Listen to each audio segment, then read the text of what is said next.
Farmasi berasal dari kata farmakon dari bahasa Yunani yang berarti racun atau obat, karena berpotensi sebagai racun jika penggunaannya tidak tepat dan berpotensi sebagai obat jika penggunaannya sudah tepat. Farmasi adalah suatu profesi di bidang kesehatan yang meliputi kegiatan-kegiatan di bidang penemuan, pengembangan, produksi, pengolahan, peracikan, informasi obat, dan distribusi obat. Dalam kefarmasian dikenal suatu ilmu yaitu ilmu resep, yang merupakan ilmu yang mempelajari cara penyediaan obat-obatan menjadi bentuk tertentu sehingga siap digunakan sebagai obat. Ilmu resep ini sebetulnya telah dikenal sejak timbulnya suatu penyakit.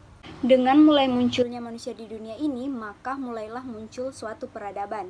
Pada saat itu mulailah terjadi suatu penyebaran penyakit, yang kemudian dilanjutkan dengan suatu usaha masyarakat untuk melakukan pencegahan terhadap penyakit itu sendiri. Yang pertama ada Hippocrates yang hidup pada tahun 460 hingga 370 sebelum Masehi.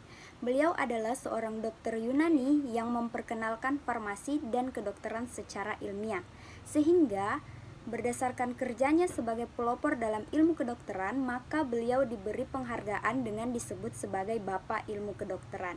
Yang kedua yaitu Dioscorides yang hidup pada abad ke-1 setelah Masehi. Beliau merupakan seorang ahli botani Yunani, yaitu orang pertama yang menggunakan tumbuh-tumbuhan sebagai ilmu farmasi terapan.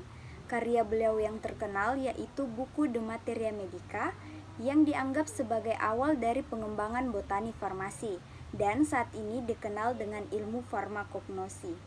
Yang ketiga yaitu Galen yang hidup pada tahun 130 hingga 200 setelah Masehi. Beliau merupakan seorang dokter dan ahli farmasi Yunani. Karyanya dalam ilmu kedokteran dan obat-obatan yang berasal dari alam, formula dan sediaan farmasi yaitu Farmasi Galenica.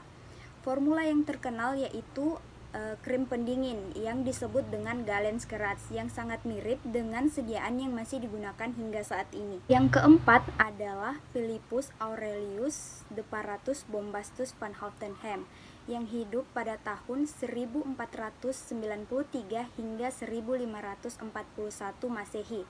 Beliau merupakan seorang dokter dan ahli kimia dari Swiss yang menyebut dirinya sebagai Paracelsus. Beliau memiliki pengaruh yang sangat besar terhadap perubahan farmasi, menyiapkan bahan obat spesifik dan memperkenalkannya sebagai obat internal. Ilmu farmasi baru menjadi ilmu pengetahuan yang sesungguhnya di negara Prancis pada abad ke-17 dan pada tahun 1797. Berdirilah sekolah farmasi pertama di Prancis dan terbitlah buku-buku tentang farmasi seperti buku pelajaran, majalah, farmakope, dan lain-lain. Nah, kemajuan di negara Prancis ini diikuti oleh berbagai negara di Eropa, seperti negara Italia, Jerman, dan Inggris. Sekolah farmasi pertama juga berdiri di Amerika pada tahun 1821, tepatnya di Philadelphia.